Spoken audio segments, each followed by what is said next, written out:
Bismillahirrahmanirrahim. Assalamu alaikum. This is Muhammad Ali Rana from Ghulamane Abbas School.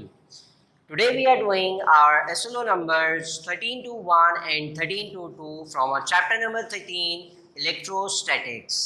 आज उस video lecture के अंदर हम एक न्यू प्रोसेस सीखेंगे that is known as electrostatic induction, और साथ साथ हम ये भी देखेंगे कि जो नेचर है हमारे पास, उस नेचर में जाए उससे वो सिर्फ दो टाइप के चार्जेस मौजूद होते हैं, one is positive charge and other is negative charge. तो हम अपने नेचर में किसी भी चीज़ को लेके देख लें, जैसे हमने पढ़ा था कि the whole nature consist of only two things, one is matter and other is energy, और मैटर एनर्जी की स्टडी और इनके दरमियान इंटरैक्शन को ही हम फिजिक्स कहते हैं। अगर हम मैटर की बात करें तो मैटर में हमारे पास डिफरेंट स्टेट्स मौजूद हैं, और हर स्टेट ऑफ मैटर जो है वो कंसिस्ट करता है सम पार्टिकल्स पर, जिनको हम एटम्स कहते हैं। हर स्टेट ऑफ मैटर के अंदर हमारे पास एटम्स मौजूद होते हैं, और अगर हम एटम की कंस्ट्रक्शन को देखें, जो हम प्रीवियस क्लासेस के अंदर भी पढ़ चुके हैं कि an atom consist of three fundamental particles that are electrons, protons and neutrons.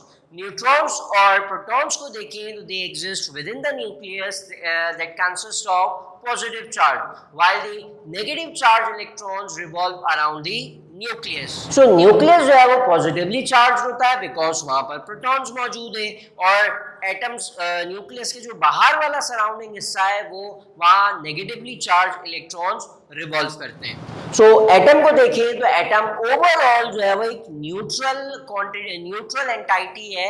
Atom के ऊपर कोई चार्ज नहीं होता बिकॉज नंबर ऑफ प्रोटॉन्स और नंबर ऑफ इलेक्ट्रॉन्स आपस में बराबर होते हैं। जबकि इन पार्टिकल्स को देखें तो हमारे पास दो टाइप के चार्ज पार्टिकल्स होते हैं, the electron that is negatively charge and the proton that is positively charge. तो यहाँ इस टॉपिक के अंदर हम एक न्यू मेथड सीखने जा रहे हैं that is electrostatic induction. Induction का प्रोसेस सीखेंगे कि क्या मतलब होता है इंडक्शन का, कैसे हम किसी बॉडी को चार्ज कर सकते हैं by using the induction method. So let's suppose we have a charge rod, मेरे पास एक चार्ज रॉड मौजूद है, उस रॉड के ऊपर हमारे पास let's say we have positive charge.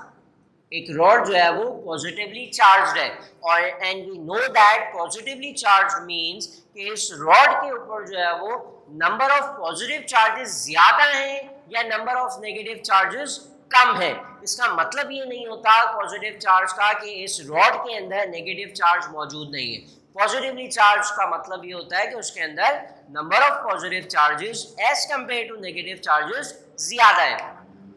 सो हमारे पास एक चार्ज रॉड मौजूद है, और इस चार्ज रॉड को मैं लेकर जाता हूं करीब में एक न्यूट्रल बॉडी के। For example this is our neutral body. Neutral body का क्या मतलब है?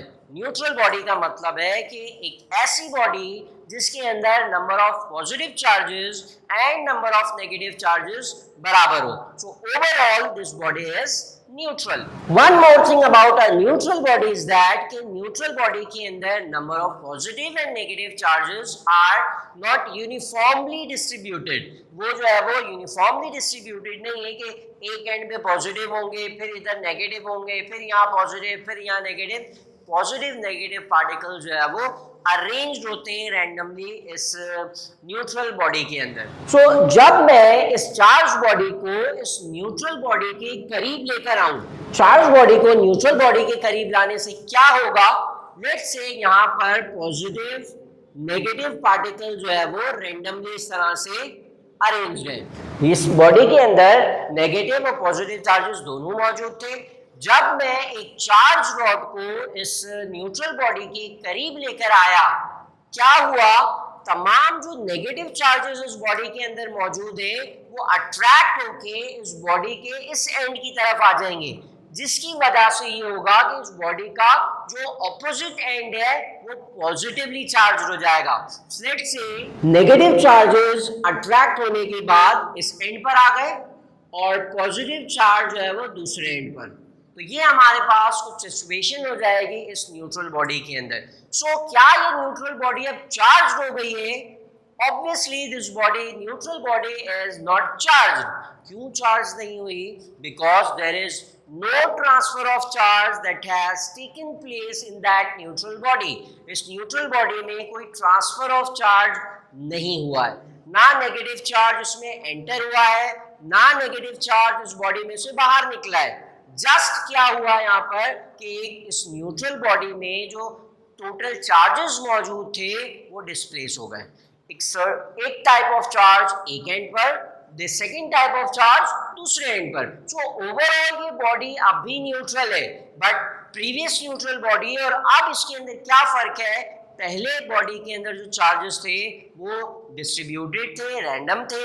अब यहाँ पर जो है वो वन टाइप ऑफ चार्ज एक एंड पर and other type of charge दूसरे एंड पर आ गए। सो ये सारा कुछ जो प्रोसेस हुआ है वो किस वजह से हुआ? Due to the presence of this charge body. अगर मैं इस चार्ज बॉडी को यहाँ से हटा दूं, क्या होगा? ये न्यूट्रल बॉडी के अंदर जो मौजूद चार्जेस जो डिस्ट्रीब्यूट हो गए थे पॉजिटिव नेगेटिव एक एक एंड पे, अब वो दोबारा से मिक्सअप हो जाएंगे। So again this body will remain a neutral body. So again अपने टॉपिक पर आते हैं। तो यहाँ पर जो चार्जेस की डिस्प्लेसमेंट हो गई है, क्या हुआ है इस न्यूट्रल बॉडी में? There is a displacement of charges. क्यों हुई है ये displacement of charges? Due to the presence of a charge body. किसमें हुई है ये displacement? In a neutral body. तो ये जो पूरा प्रोसेस अभी मैंने समझाया है और लास्ट में उसको सम अप डिफाइन किया, इस पूरे प्रोसेस को हम कहते हैं this is electrostatic induction. So electrostatic induction को हम कैसे डिफाइन करेंगे? It is a process in which there is a displacement of charges in a neutral body due to the presence of a charged body. इस process को हम electrostatic induction कहते हैं। एक चार्ज बॉडी की प्रेजेंस में एक न्यूट्रल बॉडी के अंदर चार्जेस का डिस्प्लेस हो जाना, ये प्रोसेस जो है वो क्या कहलाता है? It is electrostatic induction. एक और चीज कि यहाँ इंडक्शन की मदद से हमने बॉडी को चार्ज नहीं किया है, this body is still neutral, but यहाँ जो प्रोसेस है इंडक्शन का वो हुआ है और इस प्रोसेस को यूज करके हम बॉडीज को चार्ज भी कर सकते हैं। चलिए तो अब चार्जिंग द इंडक्शन मेथड सीखते हैं। Let suppose we have a metal sphere. एक मेटल का स्फीयर मौजूद है मेरे पास और उस मेटल के स्फीयर को मैंने एक इंसुलेटेड स्टैंड के साथ रख दिया। इंसुलेटेड स्टैंड मीन्स कि चार्जेस जो है वो यहाँ से यहाँ ट्रैवल नहीं कर पाएंगे because this is insulated sphere. ये एक मेटल का स्फीयर है हमारे पास जिसके अंदर चार्ज आसानी से मूव कर सकते हैं। मैंने क्या किया? मैंने एक चार्ज रॉड को इस स्फीयर के करीब लेकर आया। Let's say this rod was negatively charge. Negatively charge rod को जब मैं न्यूट्रल स्फीयर के पास लेकर आऊंगा, न्यूट्रल स्फीयर से अगेन मेरा मतलब वही है कि इस न्यूट्रल स्फीयर के अंदर पॉजिटिव एंड नेगेटिव चार्जेस दोनों मौजूद हैं, दोनों बराबर हैं, दोनों डिस्ट्रीब्यूट हुए हैं, इसीलिए इस बॉडी को हम कह रहे हैं दिस इज न्यूट्रल बॉडी। सो क्या होगा इस नेगेटिव चार्ज रॉड को इस न्यूट्रल स्फीयर के करीब लाने से? This process will take place. Induction होगी इस स्फीयर के अंदर एंड नेगेटिव चार्जेस रिपेल करके इस स्फीयर के दूसरे एंड की तरफ चले जाएंगे। So this and will become positive.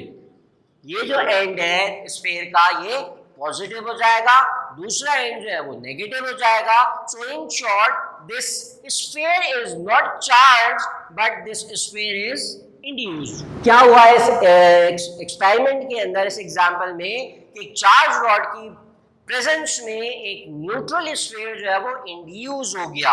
Induce का मतलब क्या है? कि उसके अंदर displacement of charges has taken place.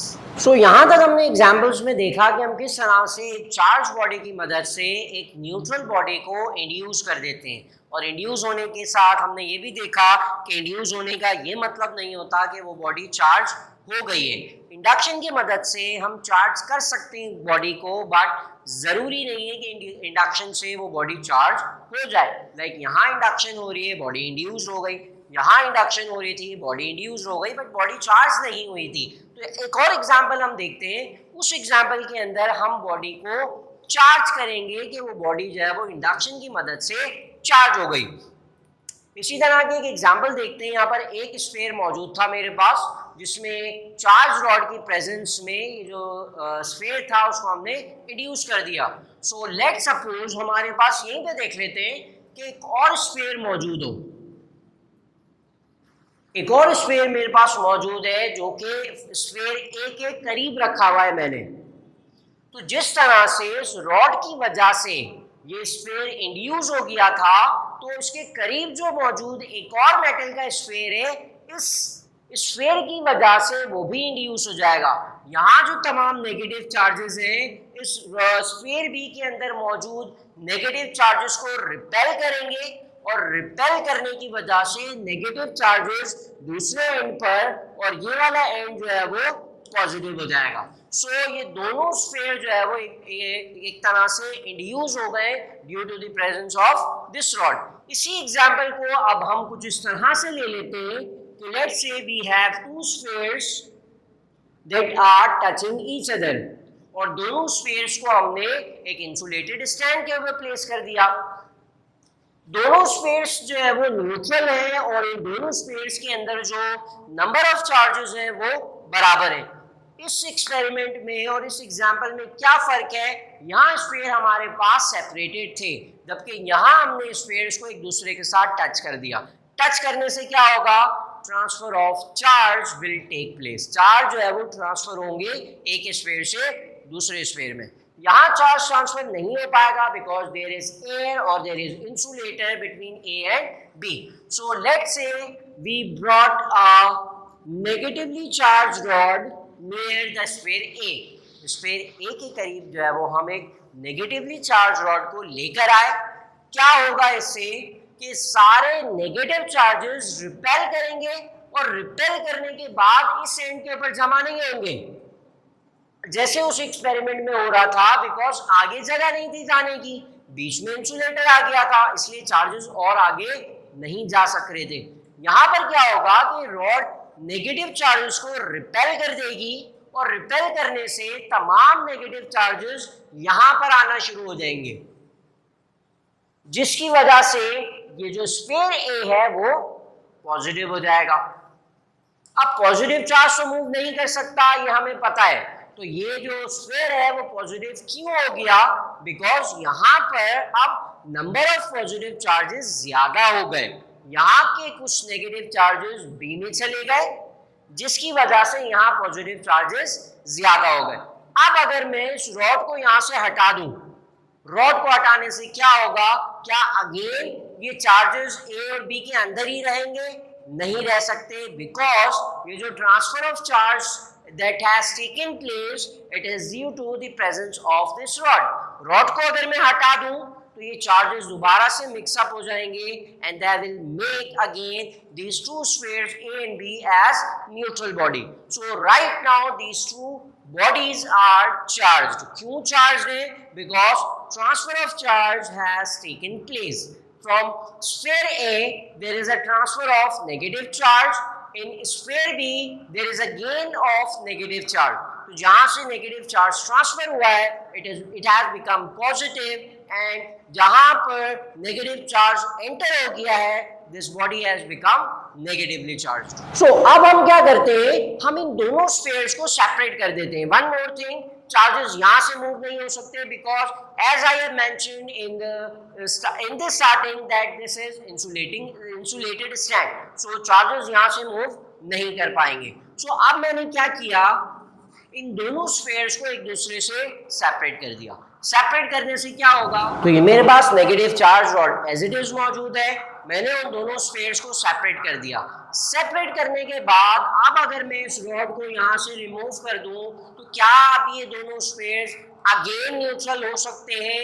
अब ये दोनों अगेन न्यूट्रल नहीं हो सकते. जब मैंने उसको टच करके रखा था, देन रॉड हटा दो तो चार्जेस दोबारा मिक्सअप हो जाएंगे.